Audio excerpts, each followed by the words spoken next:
Welcome back to my channel, y'all. And today we are doing homemade seafood lasagna, y'all.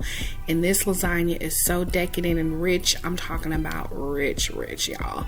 And it is just so good because we're gonna make a delicious creamy sauce, pile it high with 3 different types of seafood, and then the cheese blend in here is gonna make it so good, y'all.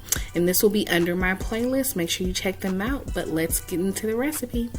So I have 3 cheeses: parmesan, mozzarella, and provolone.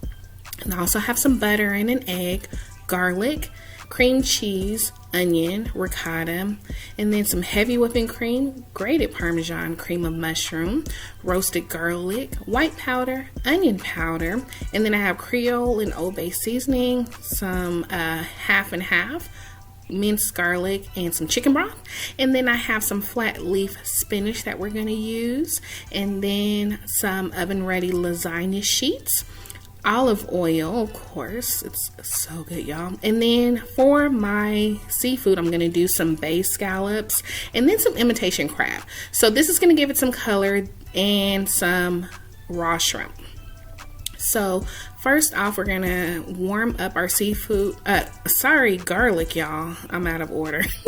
But I just want to get a good toast on there until it browns, and then I'm gonna remove those, let them cool, and chop them up. And then into that same oil, I'm gonna put some minced onion and then some butter, and then we're gonna add that garlic right back in there. And this is gonna be the start of our seafood. So I'm just gonna throw that in there, and basically just want to get a light cook on it, just to cook the shrimp a little bit. You don't want to overcook it so that your bay scallops and your shrimp will be tough. But I'll put the seasonings in here and the measurements that I use in the description box, so make sure you check that out for the recipe. And then after I'm done, I'm just going to remove that and move it off to the side because we're going to use the same pot, honey. We don't do dishes over here. And then make sure your cream cheese is softened, so 2 rounds of 15 seconds in a microwave will do the trick. And then you're just going to mix it up with a little bit of broth just to help liquefy it. And then I'm going to add in the cream of mushroom just to help thicken it up a little bit more. And then I'm going to add in some seasoning. So I'm flavoring each level at this point of the recipe because it all is so delicious. You guys, you don't want to have a bland lasagna.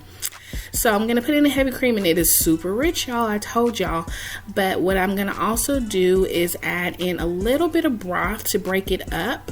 And that way you can, depending on your preference, but what you want to do is make sure that you cut it a little bit so that the noodles will actually cook. So I'm going to add in my spinach, and don't worry about it overflowing. It will cook down and wilt within that sauce and absorb that flavor.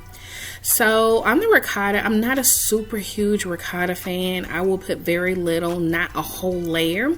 And so I'm going to have it just a little bit soupier than you're probably used to having at a restaurant. And then just add some flavoring into that. Not a lot, but it's just going to be a compliment. So I'm going to start layering my lasagna, and I'm going to put some sauce down and then add my sheets. And then again, these are oven ready. They're super thin, and so don't be worried about having to boil or pre-boil first. These are perfectly fine in the oven, trust me, y'all. And then I'm just going to pile a layer of that seafood blend on here, and then I'm just going to dab it with ricotta. But if you love that taste of ricotta, go ahead and add more, but there is so much going on in this lasagna, you really don't need it. So then I'm going to put some shredded in here, and then I'm just going to keep building this up, you guys. And y'all, layer upon layer of flavor. It is so amazing. And then just gonna finish that off, and then what I'm gonna do is put it on a cookie sheet and create a foil tint. Because I'm using pre-shredded, it has that coating on there. You want to put a foil tint over there, and then I'll take it off the last 10 minutes just to get that brown on there. And then once you take it out of the oven, this is what you get, that bubbly, just creamy and delicious, you guys. And it smells so good, you guys. And then you need to let it sit for about 15 minutes before you start to cut into it, as you do with any lasagna. But look at this, you guys. Look at that sauce. Ooh, so good. Those layers and that perfect balance between the seafood and the lasagna noodle. It is so amazing. But hold on, baby. I know what you want. Hold on. Go on and take that bite. Ooh, look at that close up. So good, you guys. So hope you try this recipe out, and don't forget to hit that notification bell so that when I post a new video, you'll be the first to know. Also, don't forget to subscribe and like this video, and remember, new recipes every Monday, Wednesday, and Friday. And for those who are new to my channel, welcome, welcome, welcome. Thank you all so much for watching, and I'll see you next time in my new video. Bye, y'all.